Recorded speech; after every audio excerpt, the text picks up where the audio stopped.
John. The Kings have finally clinched a postseason berth. Their first one in the last 16 years. It took them long enough. They could have done it a week ago.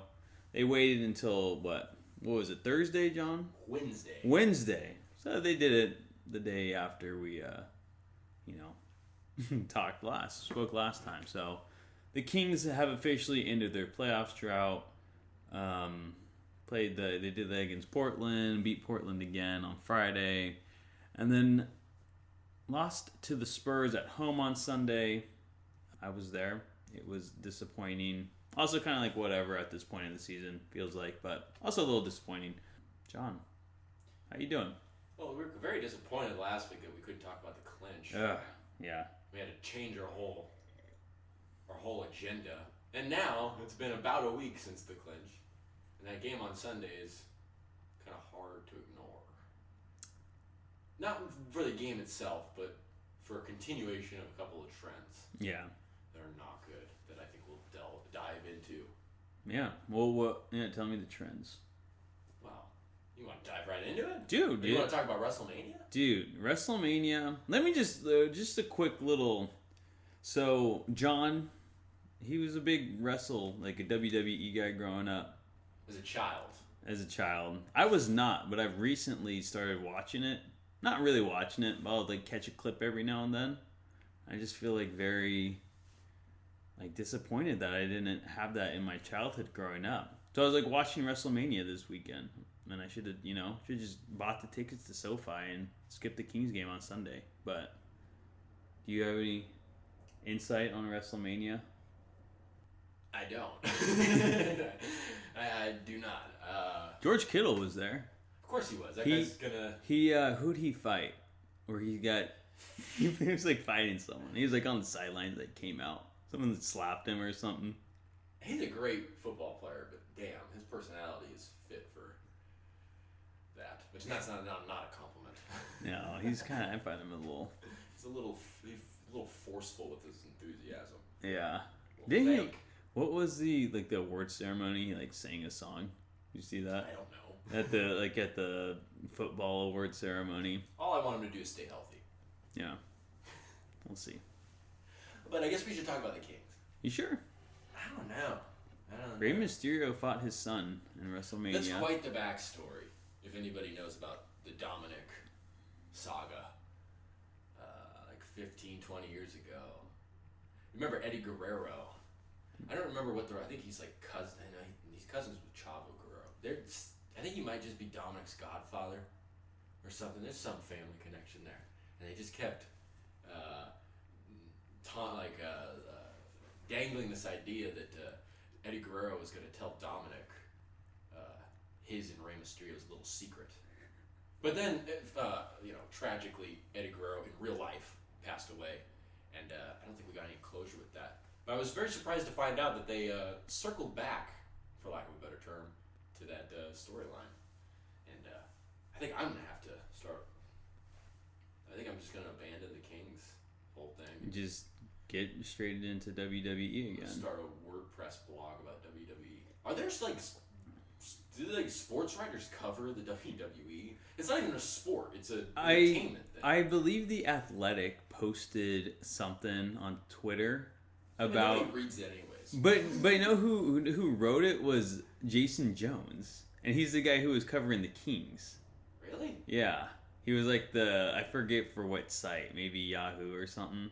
Jason Jones, what was he on? He was some beat writer for the Kings for a minute, and then he got promoted in The Athletic.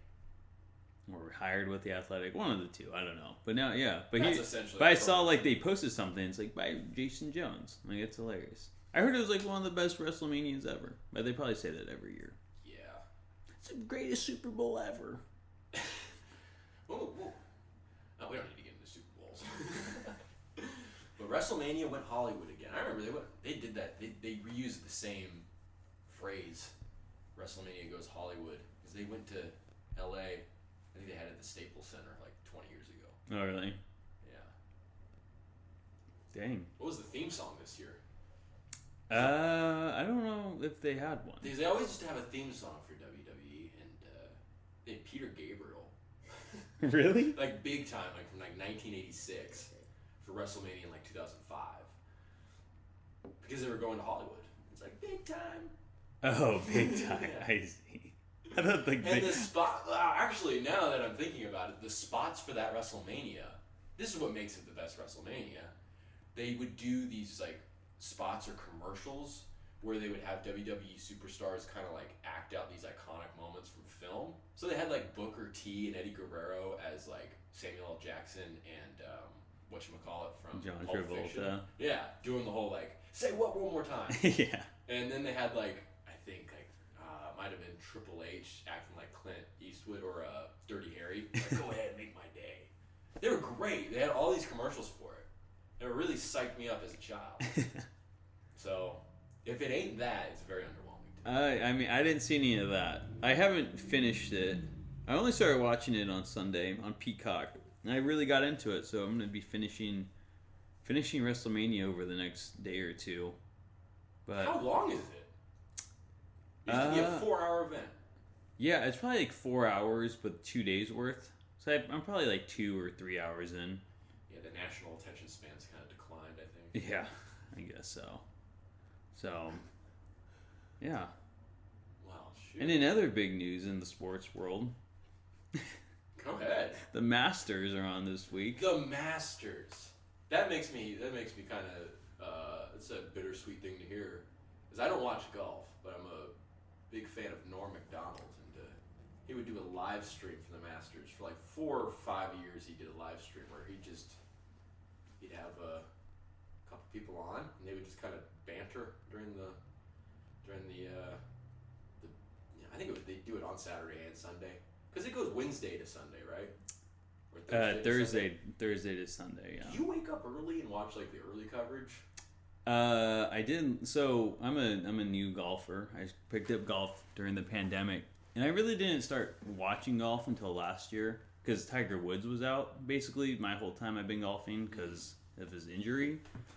And I mean, who doesn't love Tiger Woods? I mean, probably people, but generally regarded as the most handsome man in golf. Yes, that's what they say. But as like sports fans, it's like you kind of just like Tiger. He's one of the greatest golfers ever, if not the best. So he came back last year and it was like his first golf event since I was almost dying in that car accident. I think it was like 500 days since like he made an event.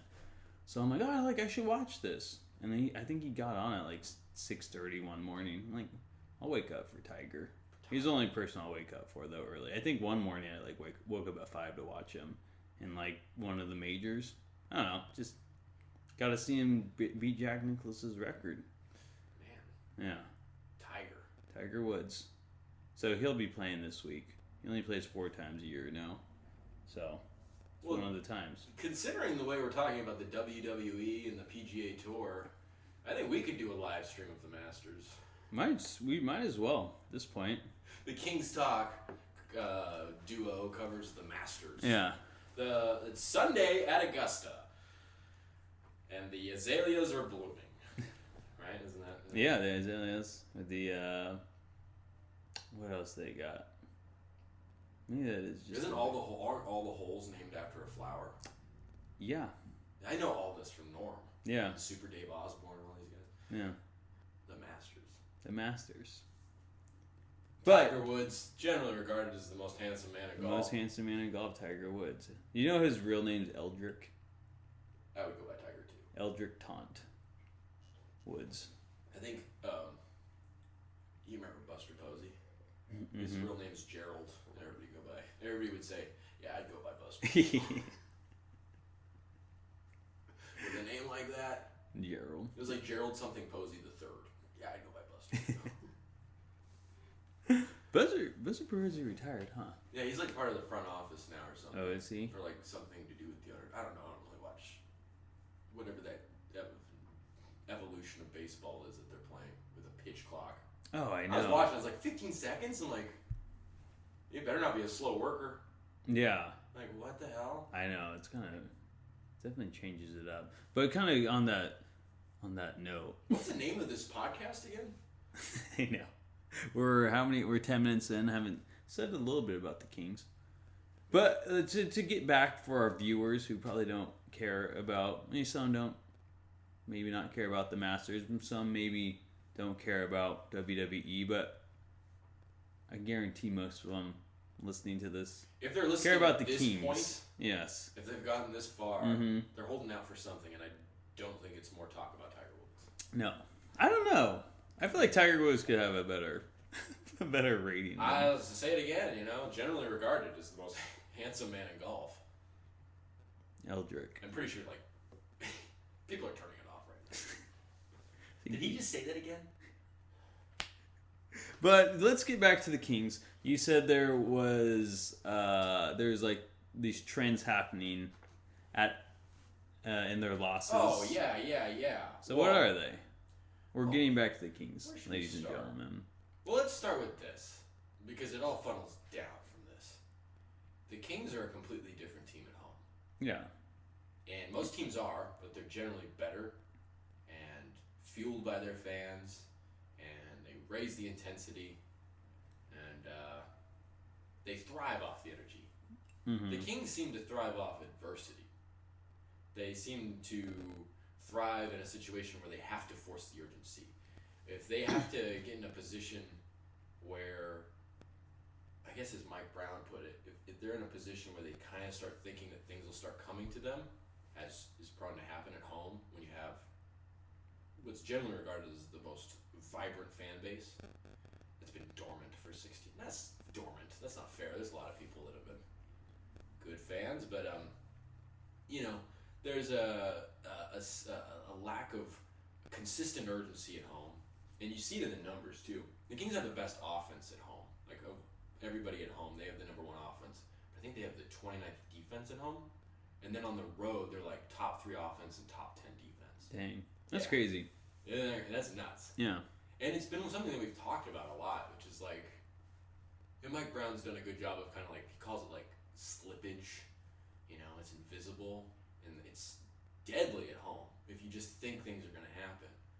And I think that's kind of one of the things that I think as Mike Brown put, to take his words again, because whenever the Kings lose a game like that, always listen to Mike Brown's press conferences. They're generally very good and informative. And he said something to the effect that we just have to find a way that people have to light a fire under each other. It was almost like he just keeps pushing that things kind of have to come from within. Mike Brown's done what he can do for the most part. There comes a point where they got to do it. We've been saying that all season. Yeah. He's been saying it all season. Fans probably know that. And it's getting to that point where you got to make that push, kind of push them out of the nest, if you will, and see if they can fly. Yeah. Are you concerned? I'm a little concerned, considering the Kings are going to have a home series in their first round of the playoffs. Kings lose in 7 games. They won every game on the road. Just not enough road games for them. Yeah. Imagine if that was the storyline. Well, do you remember? The Kings kneecapped by being the 3rd seed. Yeah, exactly. Do you remember the 2019 World Series against the Nationals versus the Astros? And each team, it won 7 games, and no one won at home. I didn't know that. Yeah, the only games every team won was on the road. So when the Astros won, they won in Washington. Mm-hmm. When the Nationals won, they won in Houston. So I mean, watch that happen this year where the Kings lose because they only have 3 road games. But I mean, I hope that's not the case. And I mean, as a fan, it's like, man, take advantage of this crowd. Take advantage of your fan base. I mean, we do have one of the better crowds in the league, and even just in the regular season games this year and those close ones. I mean, it's been electric. It's feeling like a playoff game just from the noise level and the cheering. So, I mean, the Kings got to take advantage of it for sure. It is concerning. It's been a trend all year. You kind of should be better at home, and they're just not taking advantage of it. And like I don't know if it's like you said, where they're kind of just, I don't know, just kind of taking it off. Yeah. I remember Mike Brown a couple months ago, and I was looking for it for one of the articles I was writing, and I was slamming my notebook on the ground because I couldn't find it. It's like one of those things where you're like, I know I heard it somewhere, and you're looking for it everywhere, and you just can't find it. Maybe I dreamt it. I dream about Mike Brown all the time. Yeah. But he said something to the effect, because I think Chris Bitterman asked him, like, I remember how it went. Yeah. It was like a post-practice media, meeting, and I think Chris Bitterman from the B asked him, like, I don't want to do a Bitterman impersonation. I'll do a Bitterman impersonation. Yeah, great reporter. It's just like James Hannum. Great reporter. Not the best radio voice. They're great at what they do. But I'll stop with the Bitterman impersonation. But he said something like something about noticing kind of the way the Kings kind of don't always take advantage of that home crowd. And Mike Brown said he's just like, yeah, they just kind of sometimes they expect things to happen. And when you hear that, what do you think?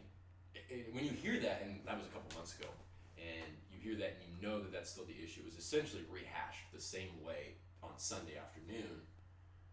What do you think is the solution? Don't take anything for granted.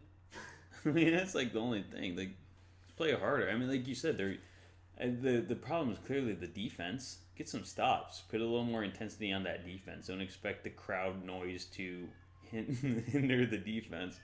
My cat's just going crazy right now. She's deaf, so she doesn't understand how loud she's being at times. But yeah, you just can't take it for granted. You can't rely on the crowd to alter the opposition's offense. I don't even know if they do, but considering they're a top 10 defense on the road and the 29th defense at home, I mean, it's clearly the issue right there. Yeah. So, I mean, like, the word that gets thrown around a lot in terms of that stuff on defense is physicality. yeah. You see it all the time. I mean, like, you're watching that Spurs game. The Spurs in the first quarter had, like, it was like out of like 7 possessions, there were like 5 wide open backdoor cuts that were made. Yeah. And as Mike Brown said, if someone's going to make a backdoor cut, they have to run through your number. I like the way he put that. They got to run through your number. And the Kings were just a screen door at that point. You just wasn't stopping nothing. Yeah. And that definitely gets difficult to manage if you're just letting everybody blow by, get into scramble mode and all that stuff. And that urgency's got to be there from the start. But I think Mike Brown put it best. And he was reluctant to say it after the game. I think it took a little bit of coaxing of kind of asking the same questions to get it out of him, because I think it came near the end of the press conference. But another thing that, you know, we've talked about, we've heard other people talk about, I'm sure fans have thought about it, and I'm sure it's been on Mike Brown's mind as a guy that's seen winners in this league. He's been a part of winning teams and dynasties, or a dynasty. And he kind of suggested, he's like, you know, I don't really want to say this, but maybe we need to kind of go through some heartache to know that, you know, urgency is a 24/7 thing. He said something to that effect.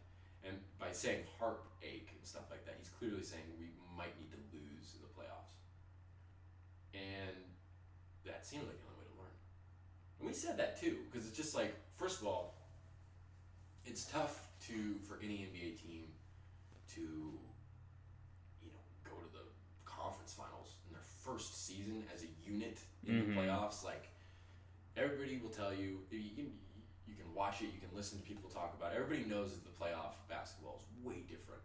And little mistakes become glaring, and little things become, like, monumental. Doing the little things. And so it just seems like the only way to, like, set that in motion is to screw up. I mean, like, think about every time you've taken a test in school. The way you learn is you look at it and you get a question wrong, you're like, I should have had that one. Yeah. And then you never forget it.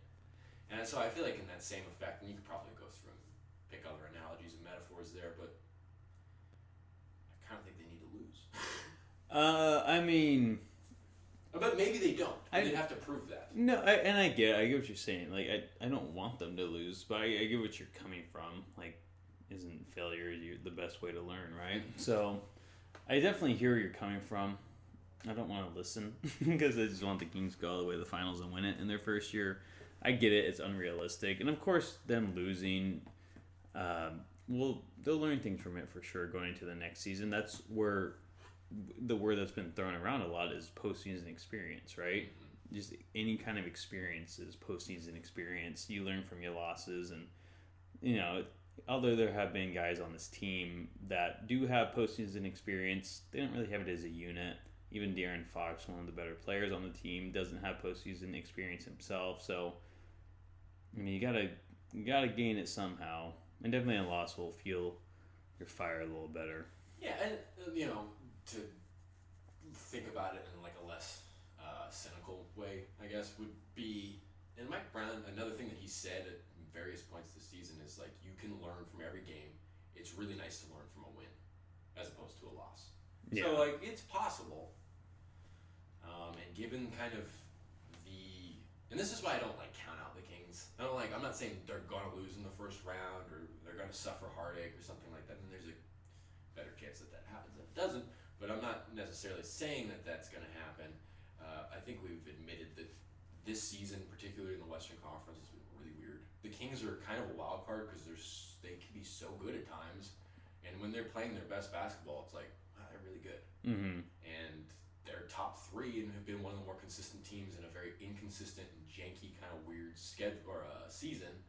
So I mean, like, that speaks for itself. So there's a possibility that things go well, that they can learn through success. But did the Warriors learn from success? Yeah. I mean, like, they beat. I mean, does anyone? They beat Denver in the first round way back when. I'm sure that had something to do. No one goes in and just starts winning right away. I mean, even Jordan, right? I mean, he had to learn from the bad boys in Detroit. So, I mean, are the Kings going to win the finals this year? I don't have my money on it. And hopefully they can make it as far as they can. But I think regardless, they're going to be walking away with, some experiences that will help them going forward. Yeah. I just thought it was interesting coming from Mike Brown's mouth. It is interesting. It doesn't sound like something he'd say. He's usually pretty positive, trying to back his guys up. But. And he was like throwing it like, I really hate to say this, but maybe. So he's like careful about it. But yeah. Like, I heard it and I was like, maybe. I guess this kind of takes it to another notion that, like, I don't have the quote in front of me right now. I could spend time looking for it, but I don't have it in front of me. But it was something to the effect that Mike Brown said something about he kind of wants his guys to be a little more, in terms of like lighting that fire under each other. Maybe, again, on that notion of coming like from within, he kind of wants his guys to challenge each other a little bit more, I think. And that always kind of made me think, it's like, because it sounds like Fox and Sabonis do a pretty good job of doing that, but I think he wants the other guys to be doing it and have like this culture of accountability, kind of, because they already have kind of instilled a decent one, but he wants to take it to another level. And so I almost wonder, like, the Kings too nice to each other? I mean, they could be. They seem a little... Because Mike Brown went on and said, like, being with the Warriors, it was like you could say stuff to each other because everybody's trying to achieve the same thing. And again, I'm kind of taking this, paraphrasing it, but... And I guess that kind of like is the only way to get to that level. Again, is that losing? You have to lose. I mean, sure. This team, in their first season together, they've only won. It's like they haven't experienced a losing season as this unit, right? Yeah. And so it's just like good times right now. Yeah, you can get mad at each other, but at the end of the day, they're in the 3rd seed right now. Maybe we'll see this a little more in the playoffs. And like, looking at this team, like, who's that vocal guy in the locker room that's really going to challenge someone? Like you're talking about the Warriors. Clearly, you have Draymond Green, right? But it's like, I don't see Sabonis doing it. I sure as hell don't see Fox doing that. Mm-hmm. And I don't really see Harrison Barnes doing it either. And those are your 3 leaders. Yeah. Yeah, I think you're right. I don't think there's anyone on that team, the team right now. Like you said, maybe a loss. Sabonis and Fox will, they're the best players. They're going to be working the hardest. They'll maybe probably get a little more pissed off than other players if they lose. So one of them does need to turn into that guy. That's why I was like so happy when Trey Lyles shoved Brook Lopez. I'm like, I don't care like if it was warranted or not. It's like at least someone on this team is going to stand up or like show like a fire or anger. I feel like everyone's just like so happy and stuff. Like, choose someone out every now and then. That did kind of have, that was kind of one of the big appeals for why, like the arguments for like why people supported the whole scuffle on the court. But yeah, I mean that makes sense. I always kind of wonder if Monk could be that guy because Monk you were at the game, so you weren't watching the broadcast, but you could see because Monk got injured in pregame warmups or just kind of tweaked or did something kind of sustained some lower leg soreness. He was a late scratch. So he came out to the bench, I think, midway through the first quarter. And he was doing a lot of talking to the refs, a lot of talking to the guys. And I know he's kind of he's a little far less intense than Draymond Green, but he could kind of carry out that role, I feel like.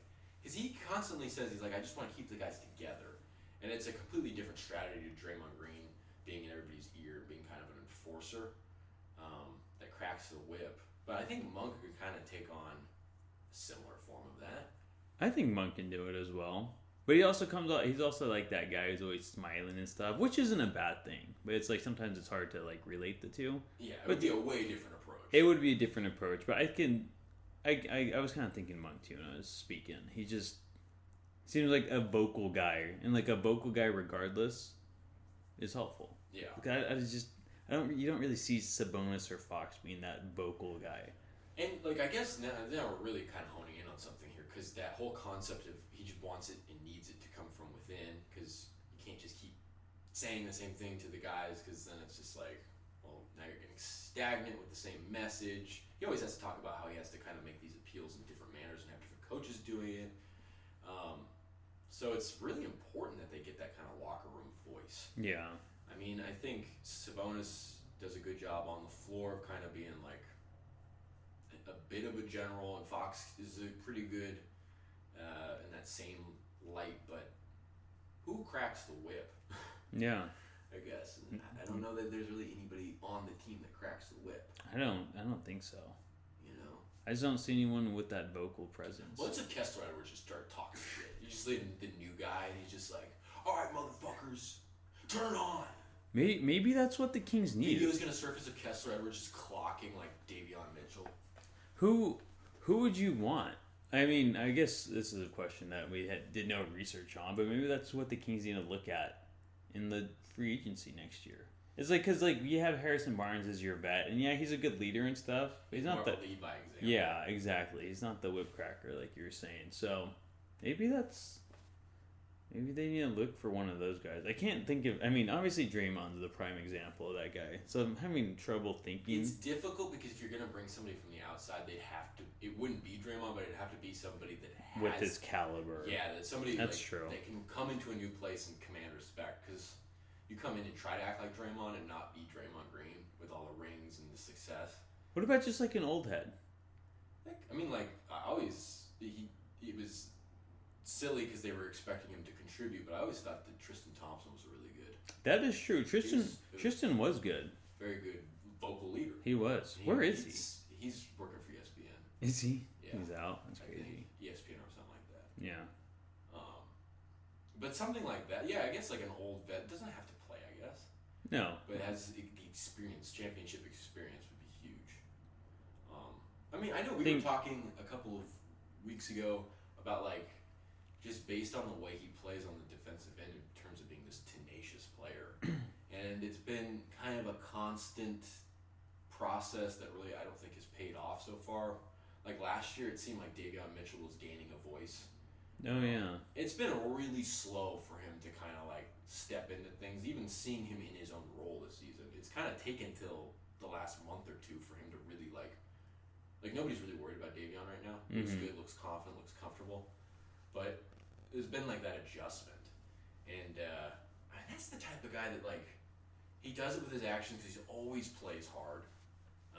It's on the defensive end of the floor where that whip cracking, we need to find a different term for that. Yes. Where that gets done and where it's most useful and most needed. I don't know if he has it in him though. Cause he's just a little young still. I mean, talking about a defensive guy like Dellavedova. Delly. But I just don't see him doing that in the locker room. Yeah. And what's up with Delly? He's broke his... Yeah, I caught that. I put in I could show you right here. I put in my notes that I think he either made a pass or was like getting a pass on the baseline, and you saw him. He went and he was like nursing his hand the whole time in that Friday game against Portland. I was at Texas Roadhouse. Yeah, in Fairfield. Texas Roadhouse in Fairfield. In Fairfield? Yeah. Oh yeah, you were saying that. Yeah. That's crazy. I missed it. I go by that Texas Roadhouse all the time. I know. It's right off the freeway.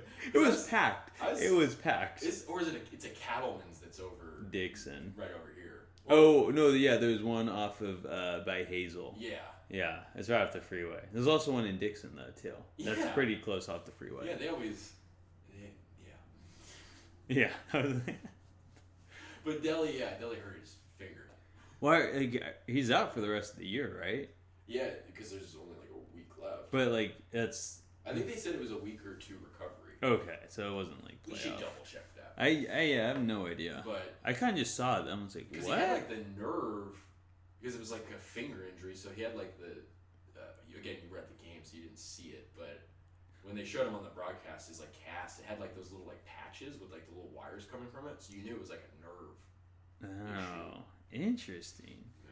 Matthew Della Vadova. Deli does it. What's up, Deli? Oh, I just typed in Matt with an E, so like Matt instead of gloss. But I mean, on the notion of Matthew Dellavedova filling that role, I mean that's a good point because in a lot of ways he does what you want, but he doesn't serve it in that way that you were talking about, and I don't think he really ever has. So that almost kind of points to how how difficult it is to find a guy like that. It is difficult, and that's why we were talking about it this year, going into the season, where you really wanted Fox to develop into that leader, and he has. He's definitely been a better leader this year than in years past. But, yeah, he still has work to go. I mean, the one thing that was interesting about Fox's post-game press conference on Sunday was because like you'll listen to Mike Brown when he talks about the defense. He's like, he'll just say it again and again. It's like we've seen it in spurts. I know they have it in them. They just got to figure it out. Darren Fox was a little bit more alarmed by it. He's just talking about like how unfortunate timing this is all kind of coming around at with the defensive struggles. So there's like, you can tell something's in him where he wants to kind of, so maybe there's a different animal within Fox, and maybe that comes out in the playoffs. You would hope so. I would. But sometimes I wonder about Fox's accountability, because like after that play on Sunday, I don't remember who asked him. They asked him like, did you not know that they were going to double team? It didn't. When I watched it, it didn't look like they were. You're referring to the last play of regulation, yeah. Yeah. It just based on the way Fox kind of got like his back up against the half court line, almost seemed surprised by the double team. It seemed like they were almost expecting them to just let him go ISO, and he was just like, no, we knew it was going to be double team. And it's just like. You have to admit, though, that was really not handled all that well. No. He had his like head turned. I think Keegan Murray's a little late coming up to the wing because Mike Brown described what was supposed to happen, and I don't know. So just on that point of Fox, it's the same thing with the Brook Lopez thing, where he's just like they asked him about it. He's like, well, if Giannis would have just dribbled it up the floor, none of that would happen. I don't know about that answer. Sometimes I just feel like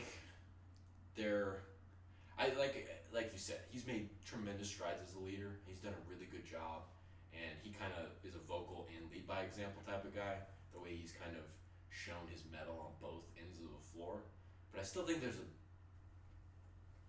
I don't want to call it maturity because he's a grown man, but there's still steps that can be taken, which almost gives you hope that he could fulfill that kind of.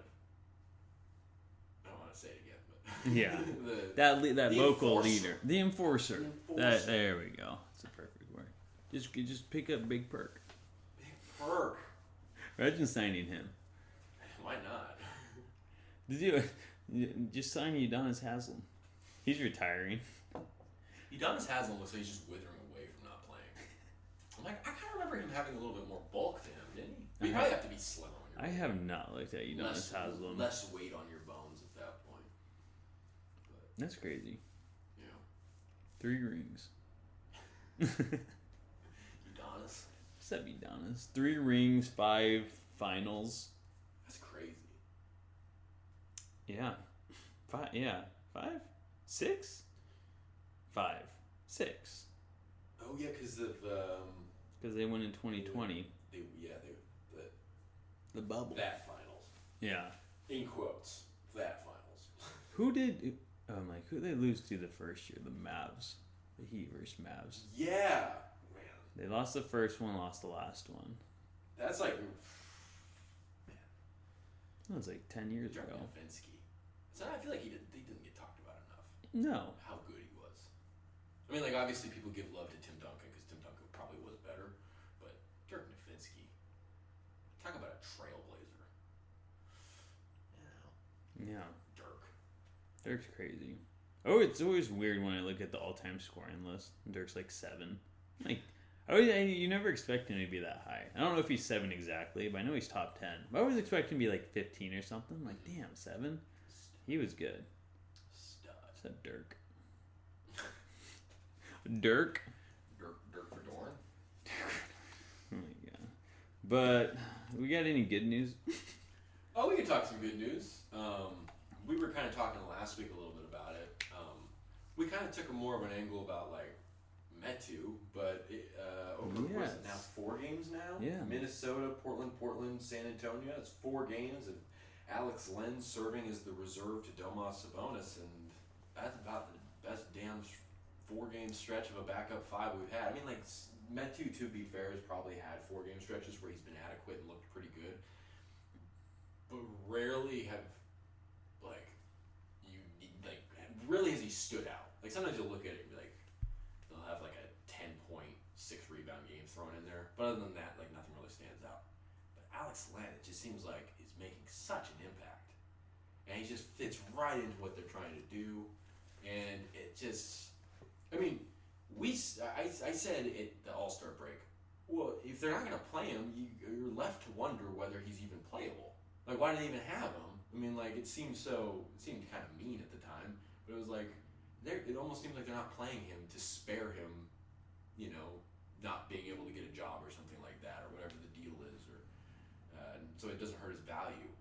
And then they just throw him out there like he's a secret weapon, and he's terrific. He's always been a good screen setter, and he can roll to the rim pretty well. He's big body, but the way he's playing on defense, he's not just trying to swat balls away. He's very fundamentally sound. He moves backwards. He fits within the scheme of things, and the blocks are just residual effects. They just come up with a block. He'll just go straight up on a guy. Yeah. I happen to get a hand on it because he's a 7-footer. Yeah.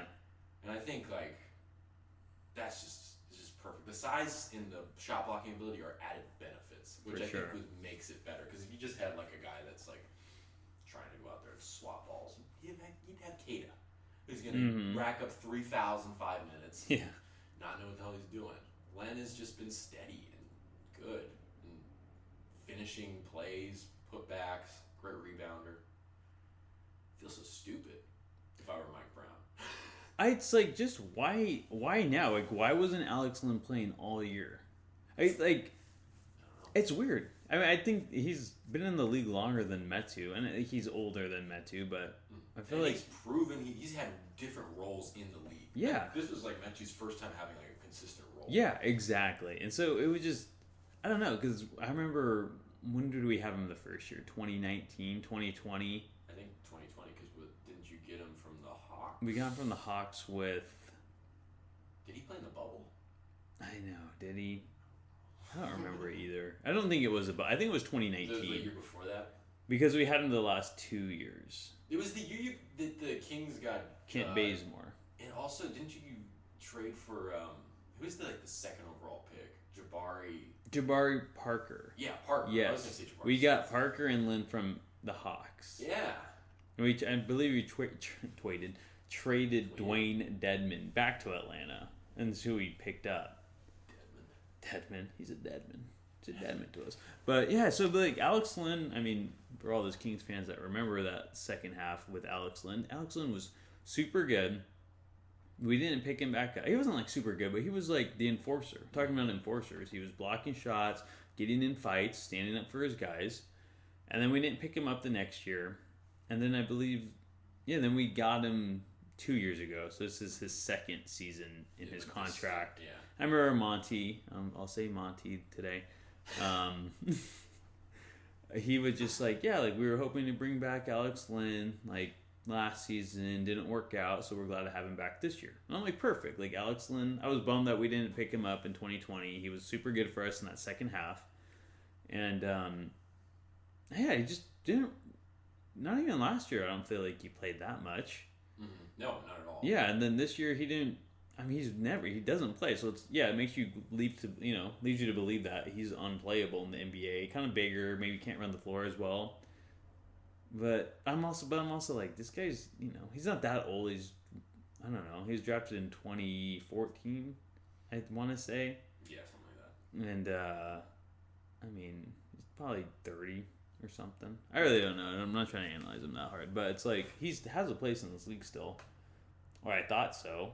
But now him coming back late in the season and just playing kind of how I expected him to play if he was playing all year. Like, better, honestly. Yeah. His mobility has been surprising to me. I didn't think he was that mobile. He's playing like he did, honestly, like in that 2019 year. So I'm just like, where has this been? And like, why haven't we been able to see this all year? Like, why hasn't he been playing? Yeah, it's weird.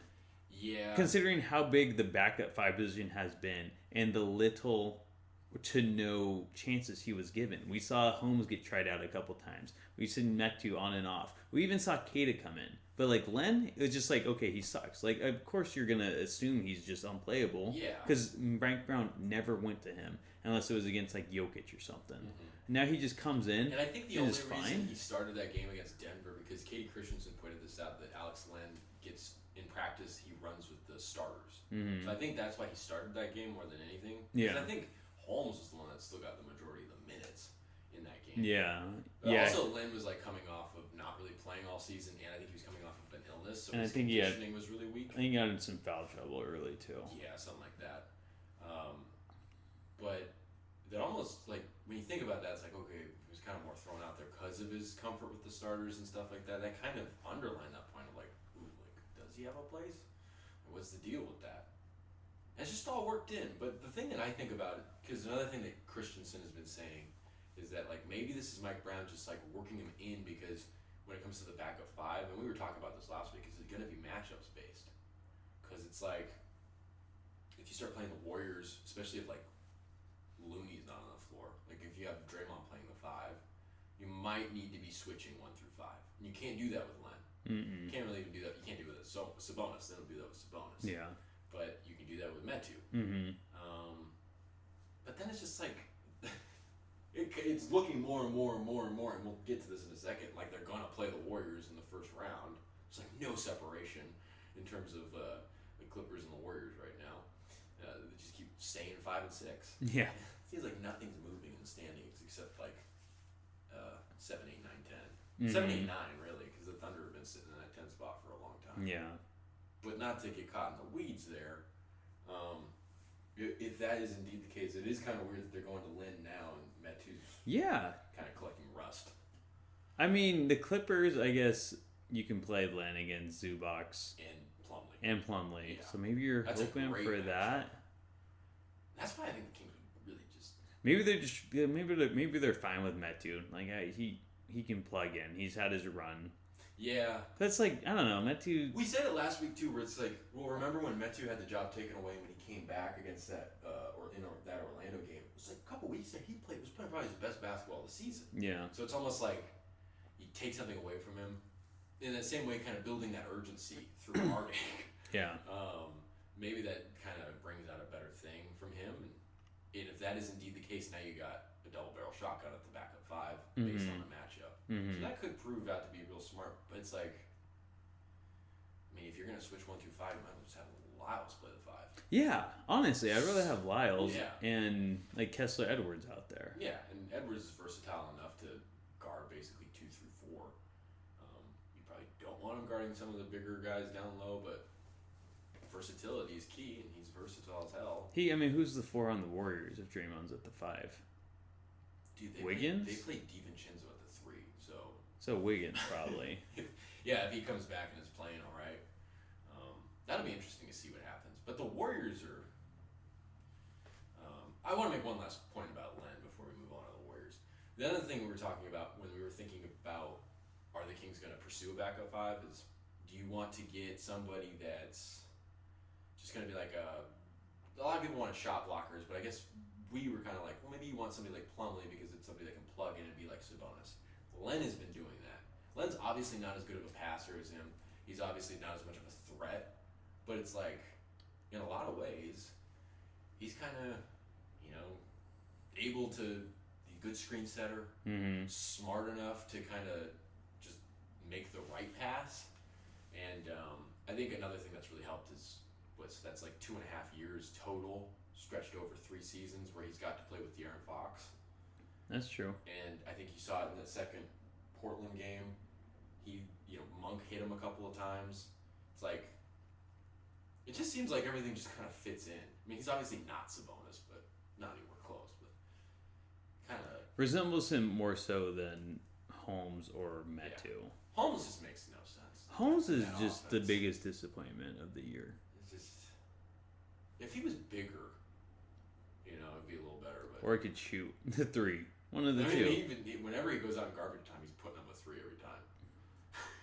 He needs to. That'll be his saving grace. That's another thing though about he Len. Can be stretched Len forward. was shooting like 38% in Eurobasket. Yeah. From 3. And we were wondering, like, is that going to be a difference maker? When we were doing like our preseason talk, we didn't have anything to talk about. Yeah. Like, will Len he's going to be a stretch 5? I always wonder, is he going to take one? They had a play where they had him lined up in the corner on one thing. Yeah, every now and then he'll take one from the corner. And I'm like, I wonder if they'll try to unleash that a little bit more. I think in Atlanta before he came over, he was putting up like 3 a game. He was like, he became their starting center at one point. Yeah. And he was shooting like 36% from 3, which is that's crazy. That's perfect. That's exactly what you need. His real name's Oleksy. Yeah. Oleksy. I didn't know that. Yeah. Oh, sorry. You didn't know that? Alex Len. Al Len? Allen. What's up, Allen? Al. Big boy Al. What's up, big boy Al? Len? I love Al Len, though. I'm happy that he's drafted in 2013. He's 29. That's You gotta re-record the whole thing. No, I'm just happy to see him succeeding now. He was putting up... Oh my... An ad popped up. No thanks. What year was this? 2019-20.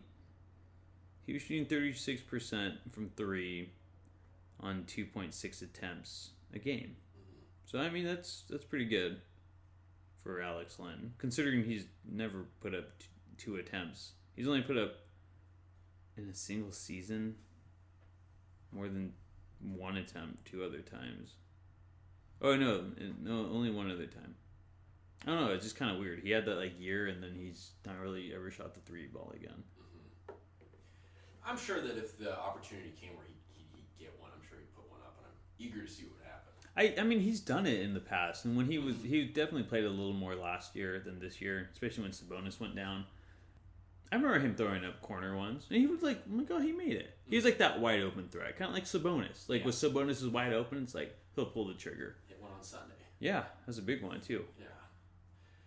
Well, Alex Len is definitely a bright spot. Yeah, big bright spot.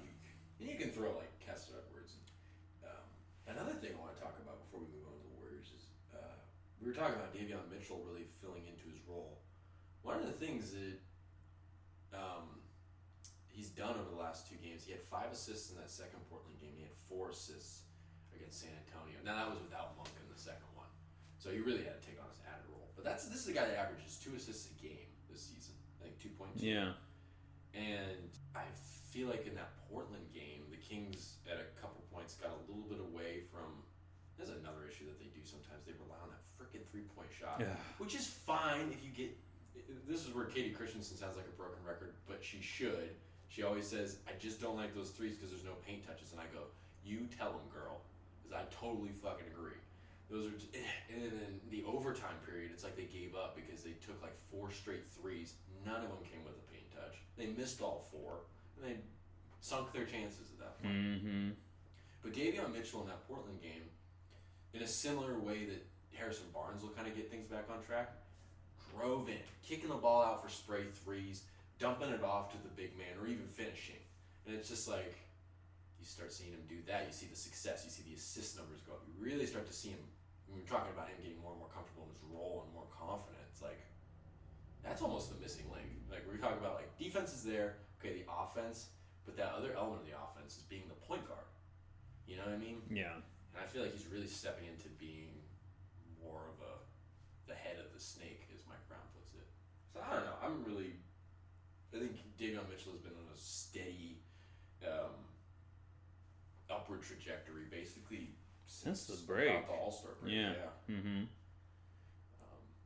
But I just want to throw that out there because Davion Mitchell is heating up at the right time. Yeah, and that kind of, we're talking about defense being an issue, and if he's, I guess one way to put it is like if he's adding that element where he can be the passer, and he can make that difference on the defensive end and put himself in a position to be out on the floor more. In the closing lineup. That's all good. Mm-hmm. That's all better. Yeah. But I keep thinking about a Warriors-Kings series. We've been talking about it a little bit on and off here today. The Kings have been fairly consistent all season in terms of being one of the more, they're third in the conference for a reason. The Warriors really appear to be getting hot at the right time. Jordan Poole's getting it back together. Like you said, Wiggins is coming back. From what you hear from Warriors fans, you're really starting to see Gary Payton. I can't remember. I kept calling him Gary Payton the third one time. You're like, wait, are we missing something? Are you talking about somebody else? I think it's GP2. I'm like, oh yeah. He's getting it. They're kind of seeing the same defensive intensity. I think they played the Spurs on Friday night, and the Spurs were doing similar things to the Warriors, but the Warriors dropped a 41-point fourth quarter on them. I think Gary Payton II had like a huge putback dunk, just full of energy and all that stuff. The Warriors are playing really good basketball. Nita mentioned Steph Curry. Klay Thompson got the most threes this season. Yeah, it's great. I didn't realize how good of a season he was having. About 40%. Yeah. From three. Most threes he's hit in his career. Well, because that's the only shot he has now. Yeah. He's also throwing up. He's definitely not the same guy. But you like to see that. Still like scoring 22 a game, too. Yeah. You didn't expect that. And then, you got guys like DiVincenzo, who just plays the game the right way. Great rebounder, high intensity defender, good passer. The Warriors look good. Would you be concerned? Because we talk about like the Clippers, they would be okay against the Clippers. I think, if they, the Warriors are definitely one of those teams where I don't think, and it's probably just has to do with the championship pedigree, but it's just like that would be kind of scary, wouldn't it? Yeah, of course, the Warriors are the reigning champions. They still have their core, without Kevin Durant, but still their championship core, right? He wasn't part of the core. Yeah, he wasn't part of the core, but he definitely was a big reason they won those second two titles after he joined. So, yeah, they're not... we were saying the same thing last year. It's like, yeah, if the Warriors... What were the Warriors seeded last year? Like fourth? I think they were the second. Were they second? Were they that high? I think so. Okay, never mind. But it's like, this still... Second or third. Yeah. They played Denver in the first round. I think Denver was like sixth. Really? I thought Denver was like top last year. I don't remember now. We should look it up. I know, I really should. Anyways, my point is that the Warriors aren't the Warriors of the mid-2010s, right? It's 2023 now. Yeah, they won the championship last year. They're not as feared as they used to be, but they still got those same guys. They still have Steve Kerr at the lead. They're a scary team. Yeah. And what were the Kings against them this year? Have we beat them this year? Yeah, they won the third game.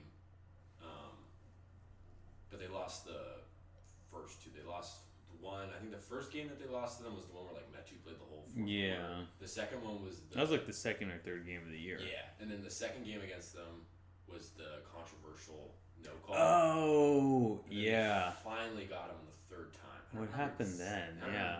I don't even remember that game at all. That's so long ago. I do not remember that third Warriors game. How'd they win? That was right before the Brooklyn game on TNT. That was in November. So they haven't played the Warriors since November? Nope. And they play next Friday? Next Friday, the last home game. Next Friday or this Friday? This Friday. This Friday, yeah. Holy hell!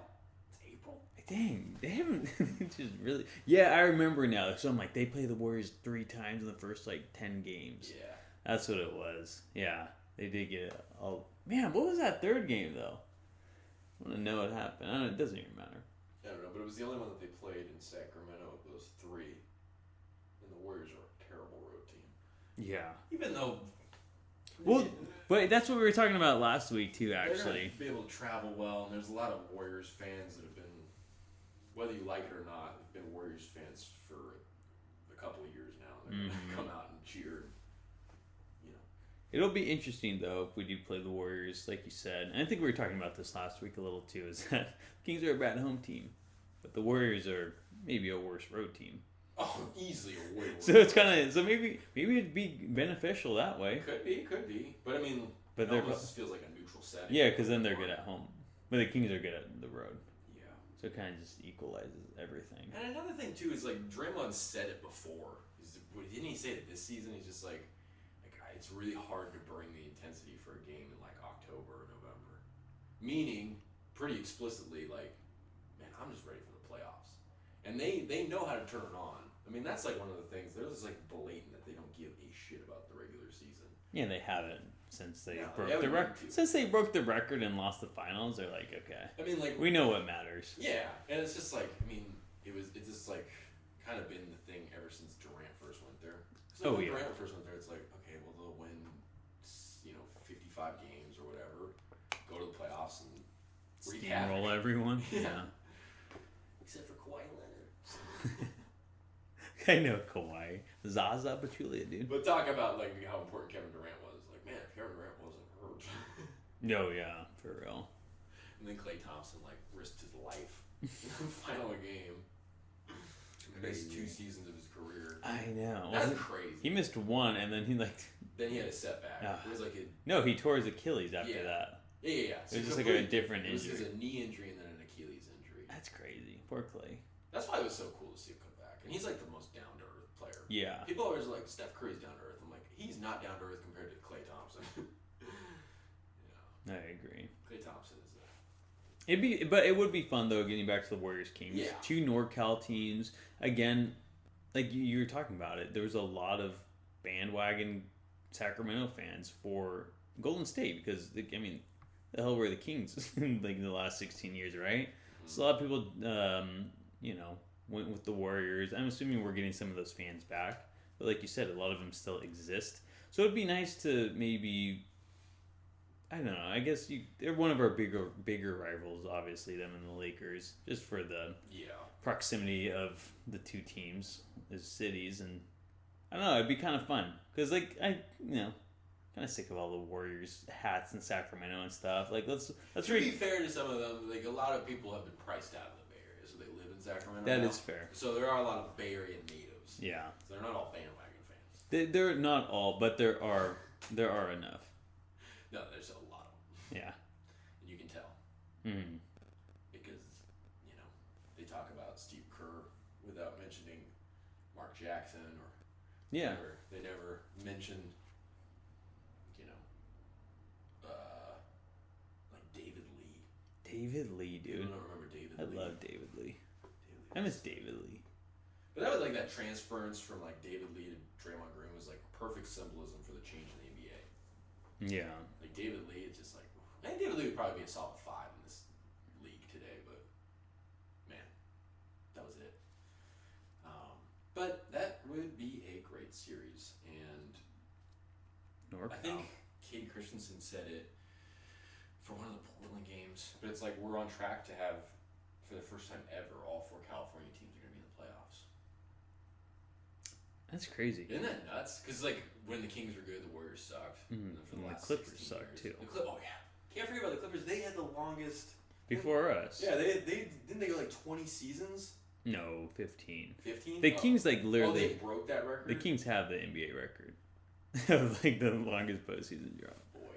So I think they second right now, or the next highest right now is Charlotte at 9. No, I don't think it's 9. I think it's 6 tops. Might be 4. It was with Steve Clifford. Steve Clifford. That was the last time, 6 years ago. Clifford. not working out too well this time around. I know. That was kind of a weird hire. That's like one of those things. It's like, who was the coach of the Hawks? Because Quinn Snyder's there now. Quinn Snyder's in Atlanta? Yeah, he got hired in February. I found that out like a week ago. I didn't know about it at the time. Quinn Snyder's the coach of the Hawks? Quinn Snyder coaches the Atlanta Hawks. What? Yeah, but who was their coach? Their coach was... before that other guy they fired? Before Nate McMillan? Or were you was it Nate McMillan? Well, Nate McMillan was like... He was like the interim. And then, because they're like... remember when the Cavs fired David Blatt because everyone wanted Tyronn Lue? It was kind of like that with Nate McMillan. But someone was before McMillan, but they fired him so McMillan could be the coach. Really? Well, the guy... Did McMillan coach the Supersonics in like the mid-2000s? I think so. Okay, then that's who I'm talking about. That's the thing I don't get. And this is what I'm saying about Clifford. Why do they, like, it made no sense when people were giving shit to Mike Brown. It's like, dude, the dude's got he's got an over 60% win percentage. And people are giving him shit. And yet you're going to hire these guys that are career losers? You know what I mean? Yeah. I mean, like, that's why I kind of get where Atlanta's coming from, just to get Quinn Snyder. Oh, I forgot. I forgot Budenholzer was their coach. Yeah. Clearly. Yeah, Nate McMillan coached the Supers. Oh, wait, no. Career yeah. The Supersonics from 2005. Yeah, so he was there after George Karl was there, right? Yeah, I think so. Karl. So George? Sorry, George Karl. George Karl just reminds me of Hank Hill's dad. Cotton Hill. He kind of looks like him, huh? Yeah. I've never seen it, but I know who you're talking about. King of the Hill.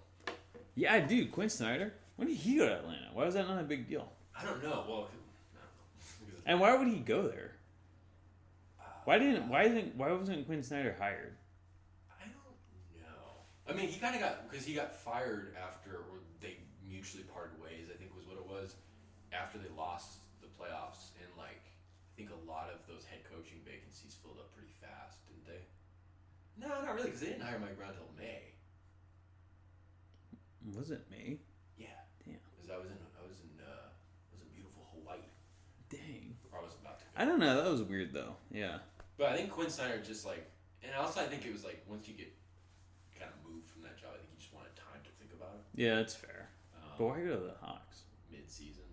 Was it, like, a long deal? Or is it just, like, a... I have no idea what the deal is. It's so random. I had no I idea. know. I was like... It was, again, like, here's what happens. Like, I'll go to a bar and I'll find out something new by just watching the TV. I'll be like, I was like, is that Quinn Snyder?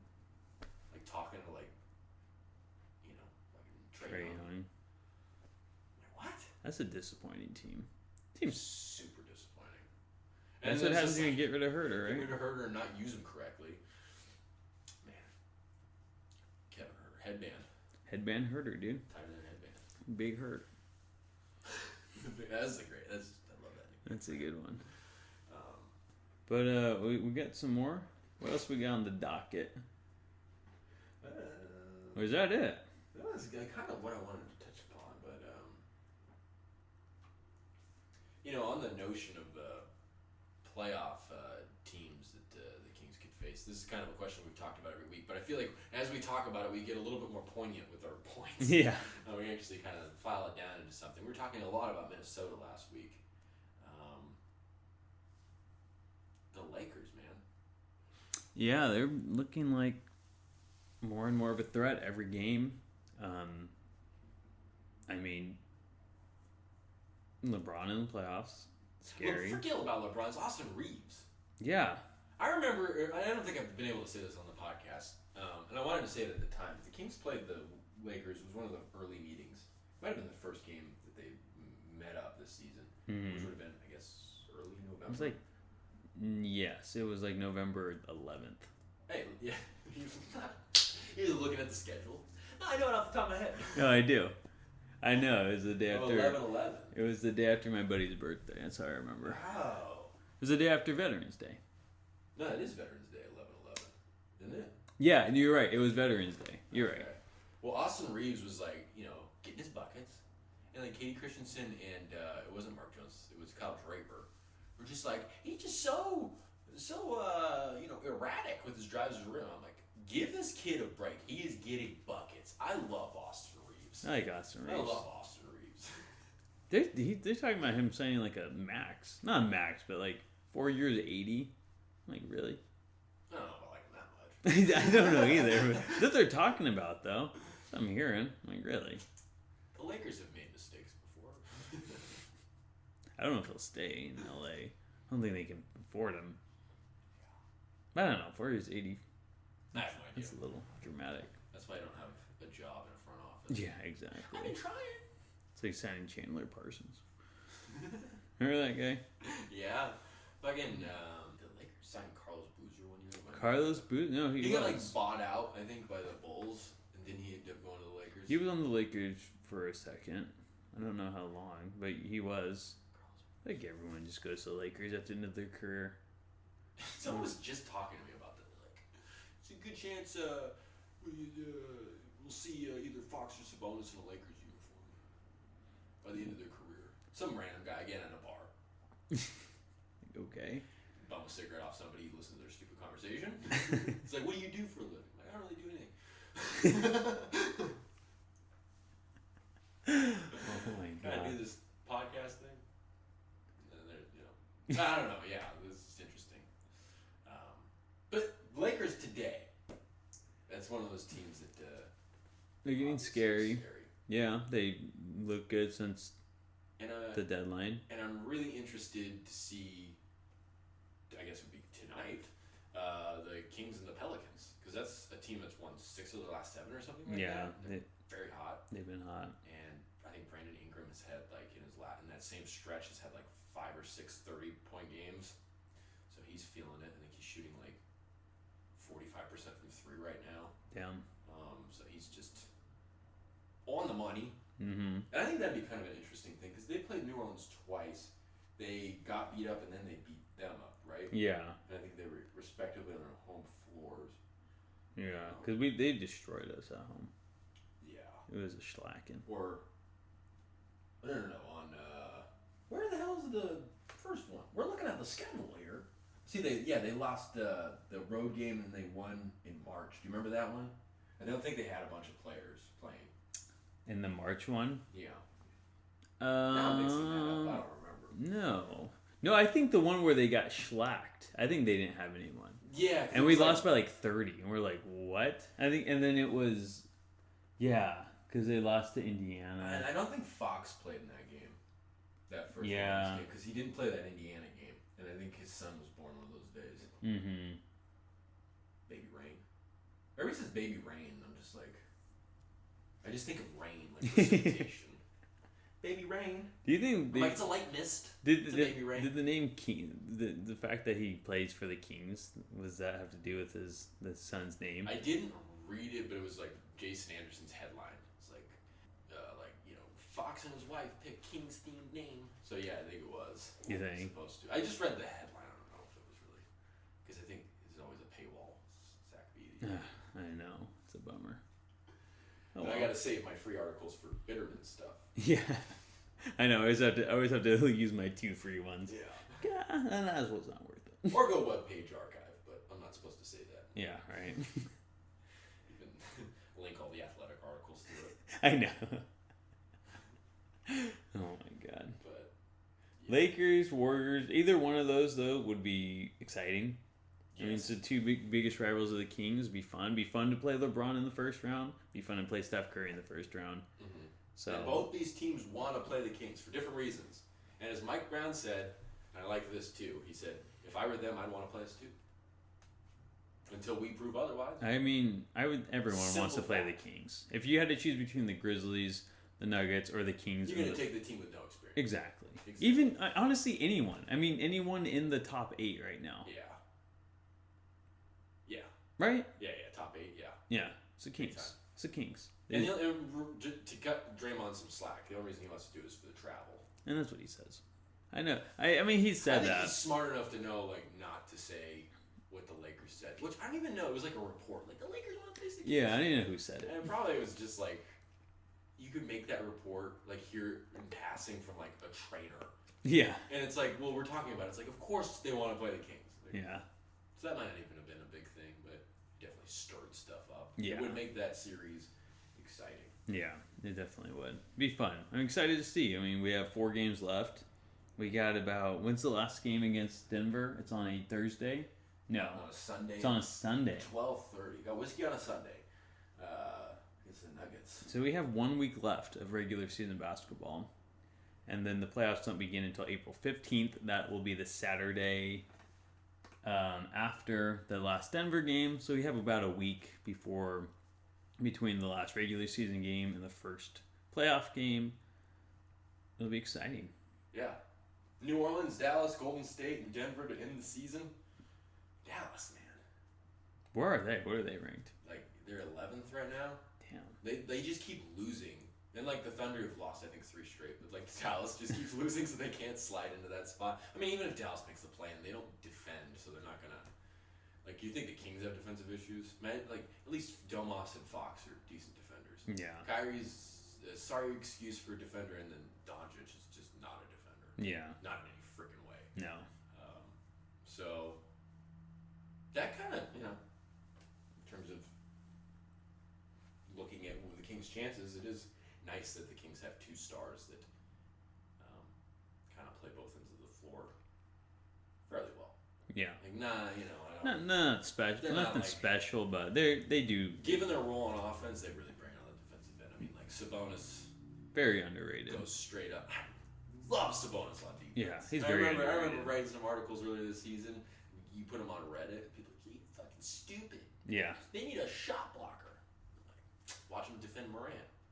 Yeah. And Fox, he's always doing a little something, but when he brings it on defense, he brings it. Mm-hmm. The only fault with him on defense is sometimes a little over-aggressive. Mm-hmm. But, yeah. So, sorry, Dallas Mavericks fans. Sorry, DMs. Got that back-to-back, and then Golden State, the last home game. And then Denver. Yeah. I mean, I don't know how much these games mean too much. Do you rest some guys in here? I think, you were speaking early. You were speaking earlier about how the Kings have been taking a lot of threes lately, and like the lack of paint touches. Mm-hmm. I see that in Fox. He's been jacking up threes at an insane rate. Yeah, like I think it was the first Portland game. He went like 0 for 5. Yeah, and like I think, dude, yeah, he's tired. He has to be tired. Because I mean, you're not driving. You just you're bailing him out with a jump shot. I think that's totally fair. I think he should sit at least. The way he played in the fourth quarter against San Antonio was great, but then it's just like he was doing it again on both ends of the floor. Couldn't close the deal in regulation, and then didn't really have. It seemed like the whole team was a little out of it, just based on the way they were playing on the offensive end. They got about the 3rd seed locked up. If they win tonight, they clinch the Pacific Division for the first time since 2003. Once you clinch it, I mean.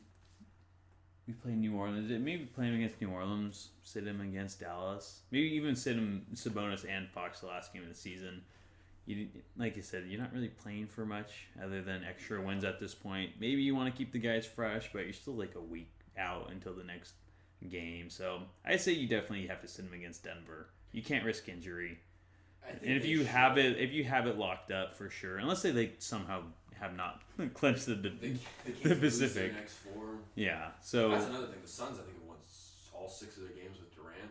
Yeah. So it's just like I don't want to base the Suns in the first round. But on the notion of taking a rest, I kind of think they should, but I just don't see that I don't think they're going to do that. I think they will. I think they will against Denver if they've clinched it. I think the one thing is just or locked up the Pacific. If it would be, it would just be that one game. Yeah, I agree. It would just be the one. But I almost feel like just with that stretch before the playoffs start and the fact that it's like no experience and then it's like I don't see Domas or Fox being open to that idea. Yeah. Even though Fox probably does need it. I think, I mean, I don't know. I'm looking at that Dallas game too, second of a back-to-back on the road. Rest them there too. That would probably be a good one. Rest them there. The fatigue's starting to show, especially in the 3-point shooting. Mm-hmm. And Fox didn't look that good against. He looked decent against San Antonio, but 16 points in the fourth quarter. Yeah, you're right. So, but again, like, what does that mean if you can't bring it in overtime? Exactly. And if we're talking about defense being the issue, and it is, mm-hmm. you definitely need some freshness there. Yeah. So So I could see them resting. At least Denver for sure, but I'm not opposed to Dallas either. Like I said, you're not really playing for much at this point. Unless Phoenix... Give Dallas one. Let's see what Yeah, exactly. We'll see if they can even beat us with Keon Ellis being the backup point guard with Deli out. I know, I kept wondering. I'm like, man, if they go into garbage time, who's going to be the garbage time PG? But I have one more question. Yes. Kings are sitting at 47 wins right now. There's 4 games left. Harrison Barnes, I always loved it when they asked him about the 40 wins thing. He'd always say, like, well, you watched the Spurs for all those years, watch all these good teams.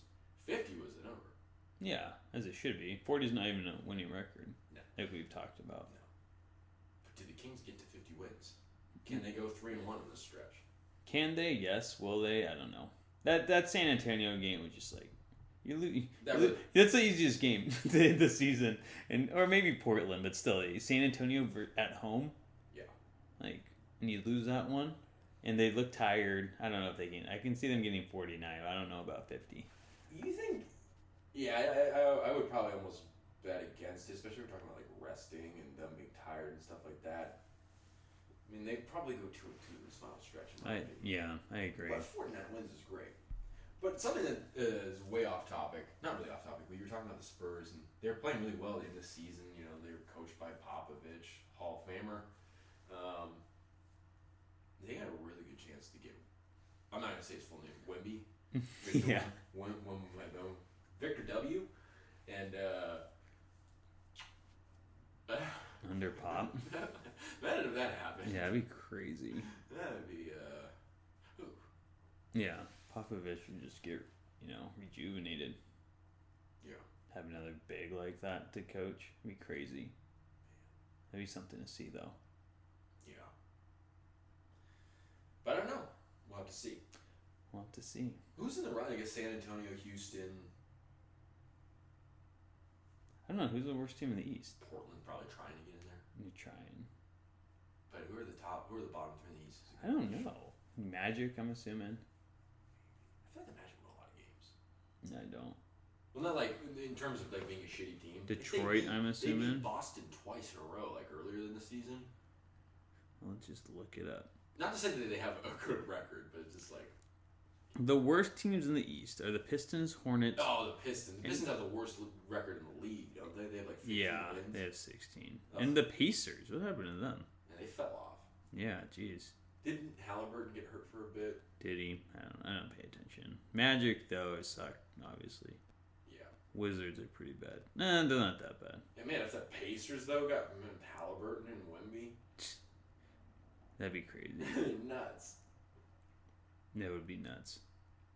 They still have 34 wins. I feel like if Portland got him, I would bet that he's going to end up being a bust, probably due to injury, because just look at Portland's history. Oh, for real. Either not drafting guys or, not. They're just not drafting. Wrong guy. Yeah. Happened twice. That's crazy. But is that it? Is that all we got for today? Do you want to talk about WWE? I think you covered it enough. I think so. But we could. Just comment below. We'll let you watch the rest of WrestleMania. We'll get back to it next week. We'll get back to it next week. Exactly. That ain't so bad. But all right, 4 games left. Kings in next time we'll be talking. The season will be over. Yeah. That's crazy. Be getting prepped for the playoffs. But 4 games left. Play New Orleans tonight on the road at 5 p.m. That's it. That's all I got. That's all she wrote. John, you got anything to wrap it up? Be interesting. I really think this New Orleans game will be really interesting. See how they respond from that San Antonio game. See how they do against a really, really good team. And see if they can continue that trend of playing really well on the road.